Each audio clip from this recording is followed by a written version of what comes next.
hei semua anak cucu Adam, artinya saya, kita, Anda, kita semua. Hei anak cucu Adam, hati-hati berkehidupan. Jangan sampai engkau terpeleset, dipelesetkan setan, seperti bapak ibumu, kakek moyangmu, Adam dan Hawa dulu pernah terprovokasi. Sebagai contoh, ya pertanyaan menelisiknya kan begini, Adam kan nabi, ya kok nabi bisa terperosok? Padahal kan nabi terjaga kan? Nah, ini sering ada pertanyaan demikian. Ingat, mudah bagi Allah menjaga Adam, mudah sekali. Ya, tapi kenapa kemudian terperosok? Lewat keluarga, lewat istri. Supaya Allah ingin menampakkan pelajaran, diizinkan untuk mengetahui begini tipu daya setan, dan mengajarkan kalimat tobat kepada anak cucunya yang bukan nabi dan rasul. Kalau Adam nabi rasul, selesai, dijaga. Kalau kita kan bukan nabi rasul. Jadi kalau salah, nanti cara baliknya bagaimana? Karena itu ketika Adam diizinkan salah, yang misi besarnya adalah membawa risalah taubat. Al-Baqarah ayat 37. Fatalaqqa Adamu mir rabbi kalimatin fataba alaih. Jadi bedanya manusia dengan setan, kalau manusia itu berpotensi salah, tapi juga punya jalan taubat. Kalau setan salah, tapi tidak mau taubat. Makanya kalau ada manusia salah dan tidak mau taubat, itu patut dicurigai bahwa dia sedang terprovokasi oleh setan. Jadi di sini ada landscape kehidupan. Satu, nggak ada manusia yang nggak pernah salah. Jadi kalau datang ke sini, kita masih sadar nggak ada yang sempurna. Jadi kalau kita merasa merasa suci, merasa nggak pernah salah, itu mustahil.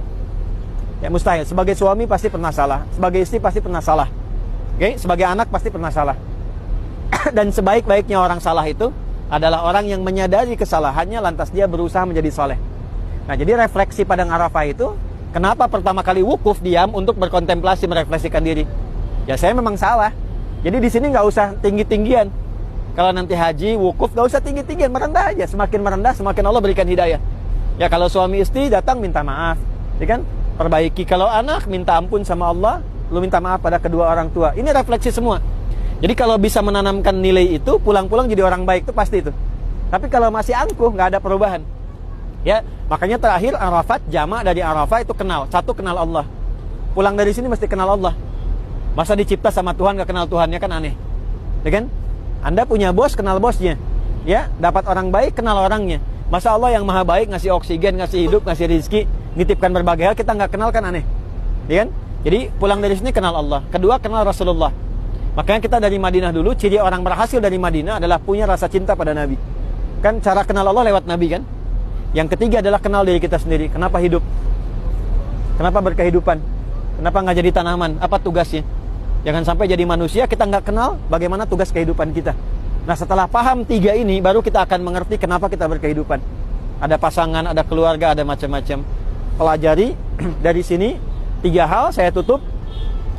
Pada intinya, yang menjadikan kita tidak kenal dengan tiga hal ini adalah tiga keadaan. Satu, diri sendiri yang terkuasai nafsu, namanya aqobah. Yang kedua, lingkar terdekat yang mempengaruhi, kadang kita berubah jadi kurang baik. Baik itu pasangan, suami, istri, dan sebagainya, itu disebut usta, lingkar dekat. Yang ketiga, orang jauh, kadang keluarga bagus, punya teman baru, penempatan baru, tiba-tiba orang iseng berubah jadi kurang bagus. Itu namanya ula, jauh. Maka dari sini kita bertekad, semua pengaruh tiga ini kita mesti punya filter untuk menjauhkan dari semua itu. Kita punya tekad. Maka berangkatlah dari sini ke Muzdalifah. Ya, sebetulnya sih ada kata izdalafa, dari kata zalafa yang membuat terpleset. Ya, faktornya disebut Muzdalifah. Ini kalau dari segi bahasa ya. Maka ke sana kita ngambil batu, kita lontar tiga bagian itu. Kita komitmen diri kita mesti baik, dilempar sifat-sifat kurang bagusnya. Nah, dari mana menemukan sifat itu? Di sini. Makanya jangan malu kalau ke sini saya kurang apa. Nanti bawa pakai batu di Muzdalifah, ambil batunya, jamarat dilontar. Yang dilontar itu hakikatnya adalah diri kita sendiri. Ya, jadi begitu bismillah, ya Allah Akbar 7, kita punya listnya.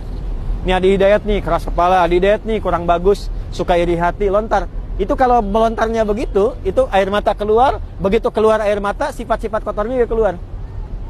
Itu sudah fitrah itu. Nah, makanya kalau belum keluar, kita duduk dulu sebentar. Ya, minimal 2-3 hari, 2-3 malam di Mina. Asalnya Muna sebetulnya, bukan Mina. Asalnya Muna. Muna itu harapan untuk menjadi baik. Ya, harapan untuk menjadi baik. Jadi kalau merasa kurang baik, masih ada sifat kurang bagus lagi, duduk lagi, merenung lagi. Masa udah jauh-jauh ke sini nggak kenal Allah, masih belum baik juga. Setelah itu nanti sadar, oh ini saya gaul dengan si fulan kurang bagus nih. Saya dapat pengaruh dari si fulan kurang bagus nih. Berangkat lagi, lontar lagi, bismillah Allahu Akbar. Dan doakan orang kurang baik itu menjadi baik. Itu asalnya. Bukan mencela, dasar si fulan nih, Allahu Akbar, bukan gitu. Ya bismillah, Allahu Akbar, kita doakan. Setelah selesai menghadap ke arah kiblat.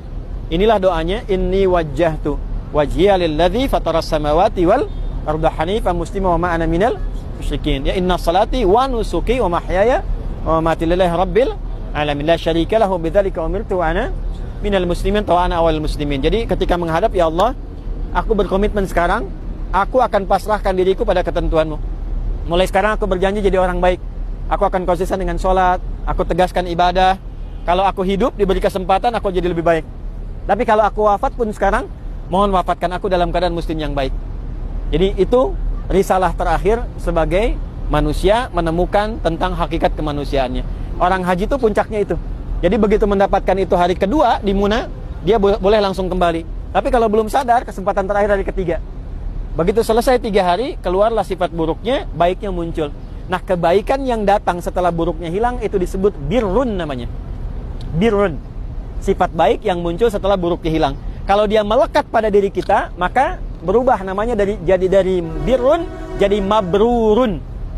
Prosesnya haji melahirkan sifat mabrur, maka disatukan menjadi haji mabrur.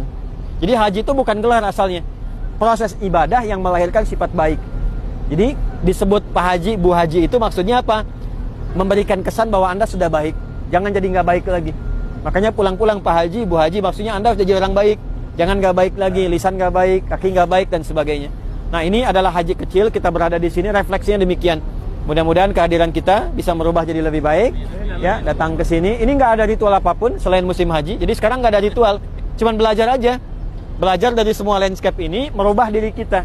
Jadi yang bagus tuh begini, begitu tahu, lihat Arafah tuh udah, oh ya, saya banyak salah nih, perbaiki. Nanti semakin kuat iman, ingat Arafah aja langsung. Baca Quran, ketemu Al-Baqarah, ya, udah, fa'idha afattu min Arafat. Begitu menemukan, ya Allah, saya pengen jadi baik lagi. Padahal belum kesini. Itu kalau tahu hikmahnya. Makanya banyak orang mabrur sebelum datang karena bisa merubah dirinya lebih baik dalam pandangan Allah.